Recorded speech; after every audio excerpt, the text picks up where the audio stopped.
Hello students and welcome to this third video for the poetry section. The poem that we are going to discuss today comes from a poet who is highly celebrated, is widely acknowledged and is more than a legend in himself. Yes, I'm talking about John Milton, the one and only John Milton. And students, what makes Milton so special is the sublimity of his thought and of his style, the grandeur of his style. And Milton was born in London in 1608, and he was educated at Christ College, Cambridge. He was a Puritan, a member of the Protestant Church, and he was a firm supporter of the state of democracy. Milton was a voracious reader, a great scholar. He used to study a lot and had untreated glaucoma, and his eyesight kept declining for years until he went completely blind by 1652. Now, students, there are many artists who have suffered blindness, but the twist in Milton's case is that he went blind before he wrote his best works, including the best of his immortal epic poem, Paradise Lost. So he used to dictate his works to his daughters, and they used to write for him.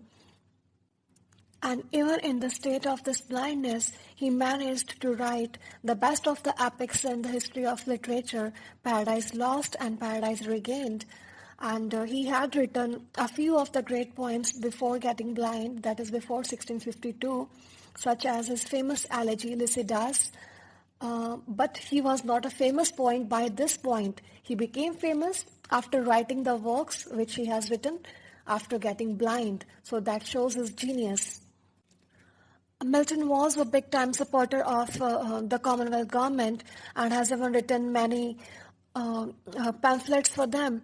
And so far his life plan was concerned, so he wanted to serve the God using his intelligence and his creativity, especially his writing.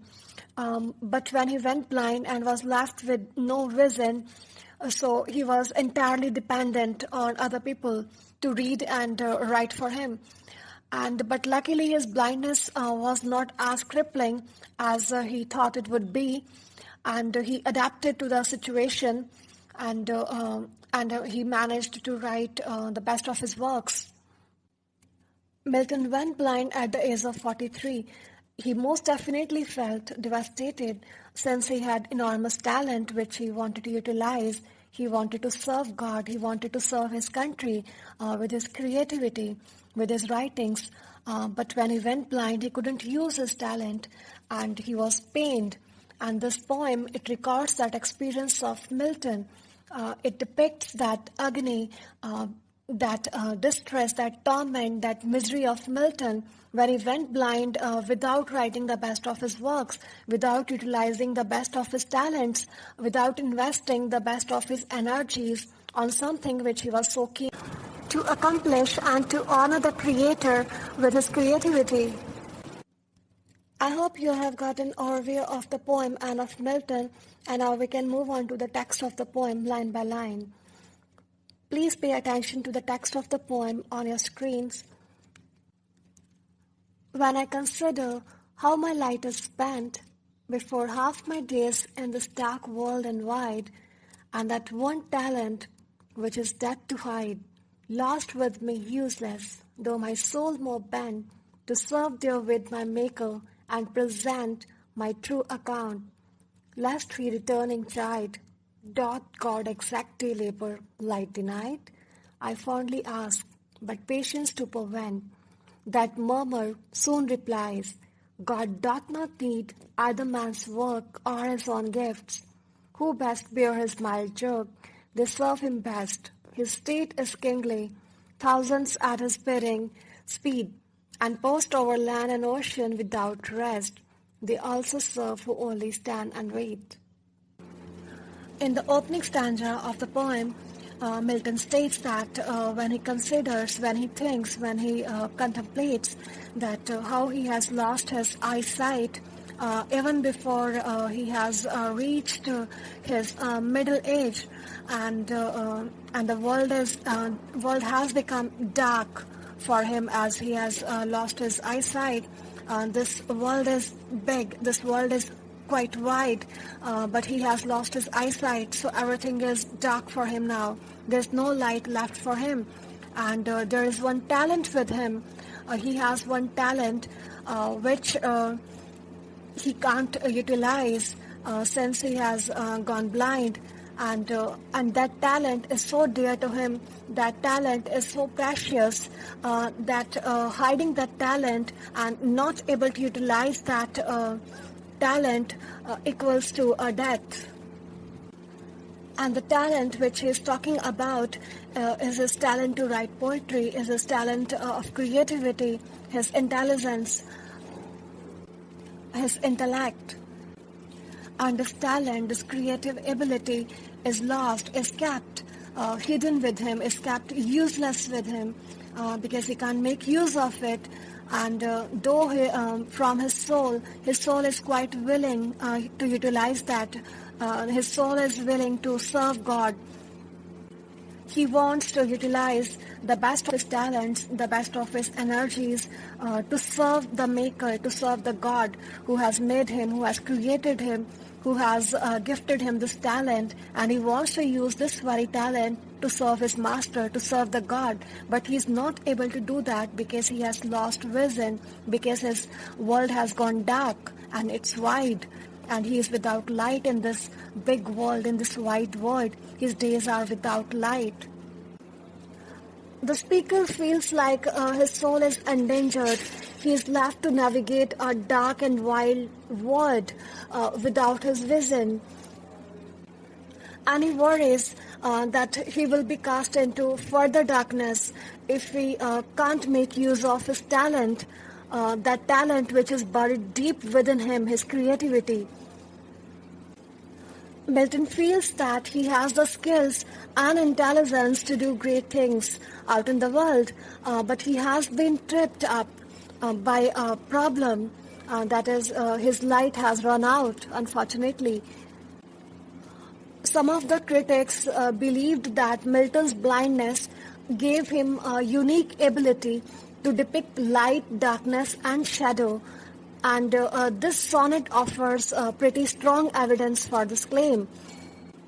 And this whole poem, light and darkness interact in strange ways. And they do the same in some of the other poems of Milton.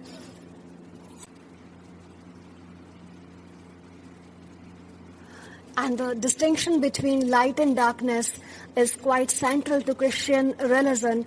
And who could display the knowledge of Christianity more than Milton? He is a hard worker and he can't just sit still. Students, now I'll take you back at the third line of the text, wherein he has used the word one talent, which is that to hide. Please mark the use of word talent here. There is a story behind the use of this word. There's a story associated with this word talent, and this story comes from the New Testament. And this word talent is used here as an allusion to that biblical story. Allusion is a figure of speech. Allusion is when you refer to something without mentioning it explicitly. It's an indirect reference. And this story works here as an illusion. And as per the story, a master decides to go on a journey, and he calls for his servants and entrusts them talents. Talent is a unit to measure the money. So roughly you can call it a currency, like we have rupees, like we have talents. Basically it's a unit to measure the money. So he calls for his servants and entrusts them his property. And each servant gets a different amount of money. Each three of them receives something, but not everyone receives the same thing. And each one of them gets the property according to his ability. And when the master returns back, he calls for the servants again and asks them to present their account. and each servant presents the master with their account.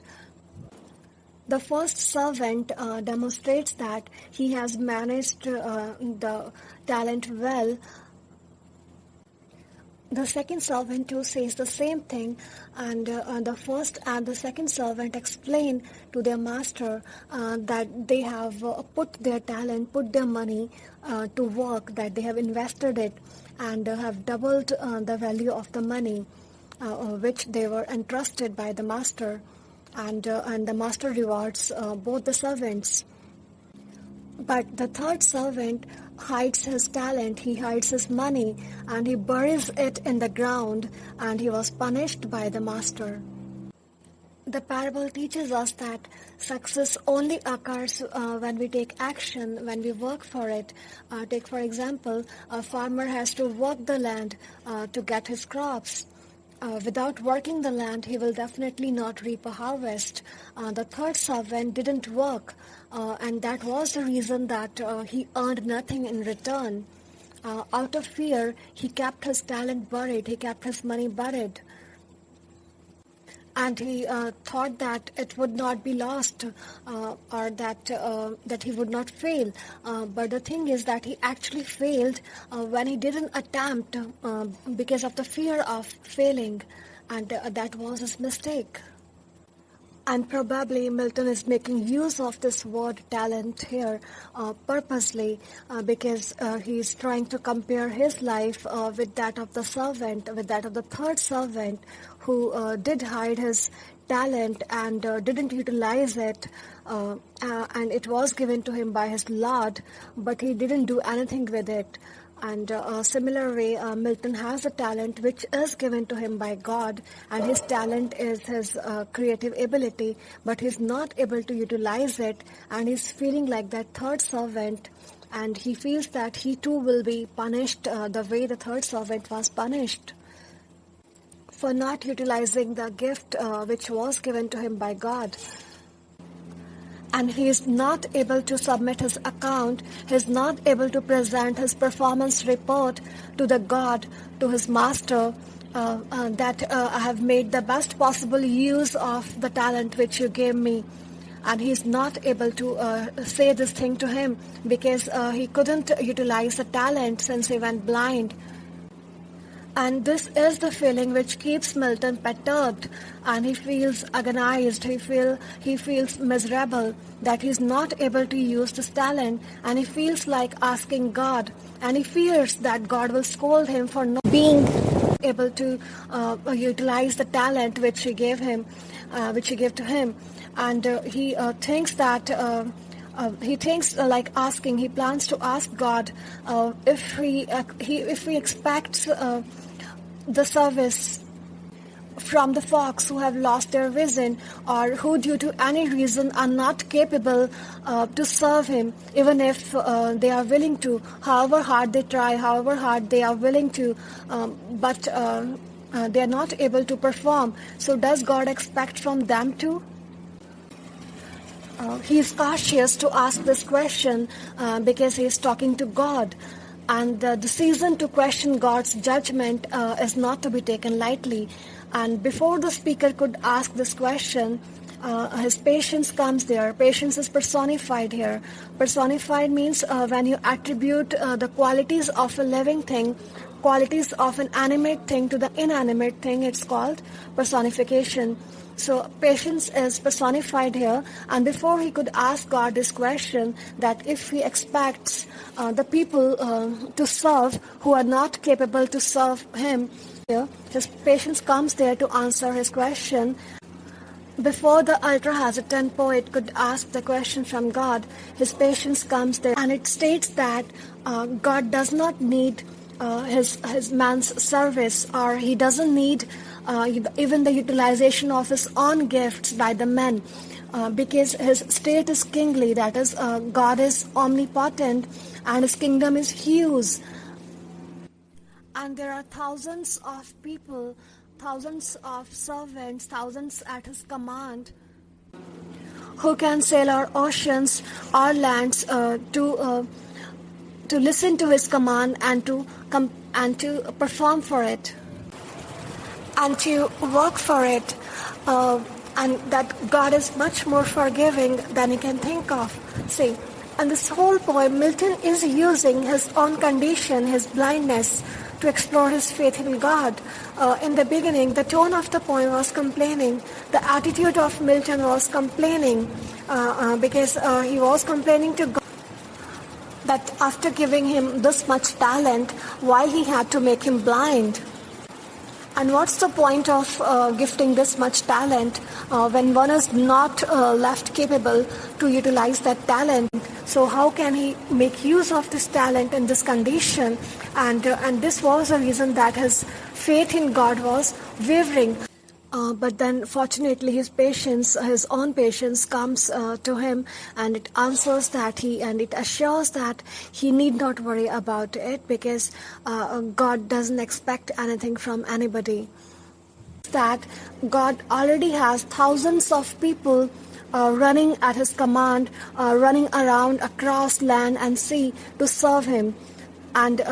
And you can just stand right there and can wait on him, and that's enough for God. That's enough to serve God.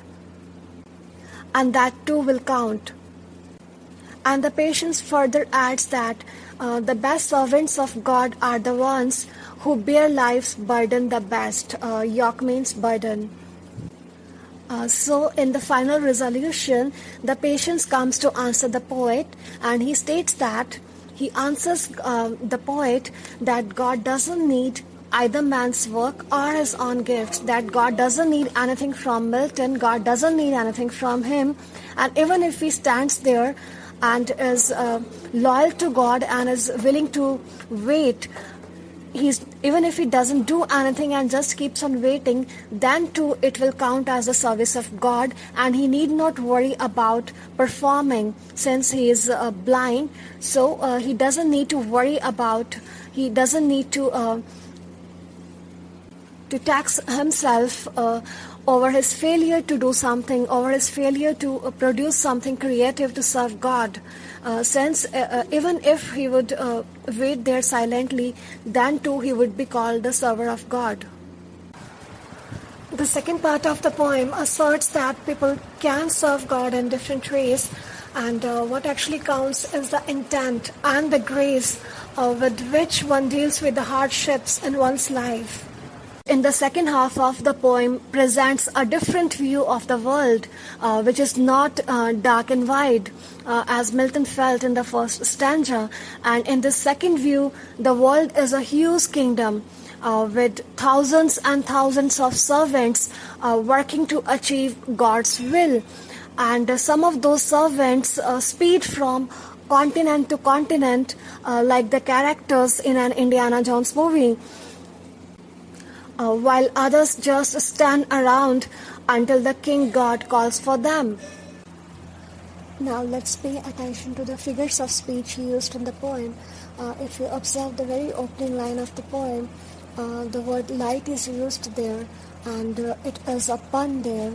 A pun means a literary device which depicts two or more meanings of a single word or a phrase. For example, in the poem, there is a play on this word light. Light here refers to the eyesight of the poet as well as his life before getting blind. So this is a pun here. The next figure of speech is personification, which we have already discussed. The word patience is used there, and patience is personified as having human characteristics as it answers the question of the poet. So it is personification. And then we have alliteration. The use of alliteration is there. A number of times alliteration is used in the poem. Example, days in this dark world and wide, the sound W is repeated. That one talent, then my soul more, my maker, the repetition of M sound, then labor and light, L sound, then patience to prevent, again the sound P is repeated, and then finally best beer, the B sound is repeated, and we have serve who only stand, the sound S is repeated. So this whole poem is replete with alliteration. and there are lot many lines which run over into the next without a pause, which is called enjambment. Now, if we talk about the form of the poem, then this one is a sonnet. Sonnet is a lyric poem with 14 lines, and this one is a Petrarchan sonnet. Petrarchan sonnet is the one which was popularized by the Italian poet Petrarch. And this Petrarchan sonnet has two parts. The first part is octave, which consists of 8 lines, and the second part is known as sestet, which carries 6 lines. And the typical rhyme scheme of a Petrarchan sonnet is ABBA, ABBA, CDE, and CDE. And this is the rhyme scheme of this very poem. If you observe the poem carefully, and we have discussed it too, that the first section of the poem consists of the speaker trying to frame his question, and the second part consists of the response to that question by patients. Poet, the speaker asks a question, and patients replies to that question in the second half. And most of the Italian sonnets have this sharp thematic turn, which is known as volta between the two sections. But in this poem, this turn is a bit muddled between line 8 and 9. But it pretty well conveys the awkwardness of patients interrupting someone else, that is the speaker, before the speaker can say something stupid. And the meter of the poem is iambic pentameter, as we discussed in the last poem, iambic pentameter, with 5 iambs, an unaccented and unaccented syllable followed by an accented syllable. That sums our poem, and I would conclude today's video with an assignment for you. Please pay attention on the questions on your screens, and try to have the answers, try to find the answers from internet or from the books of history which I asked you to study, and make an assignment of it, or prepare your notes accordingly. But please, whatever way you choose, but try to find the answers of all these questions for a better understanding of Milton, the poet, and the poem on his blindness. Thank you for listening.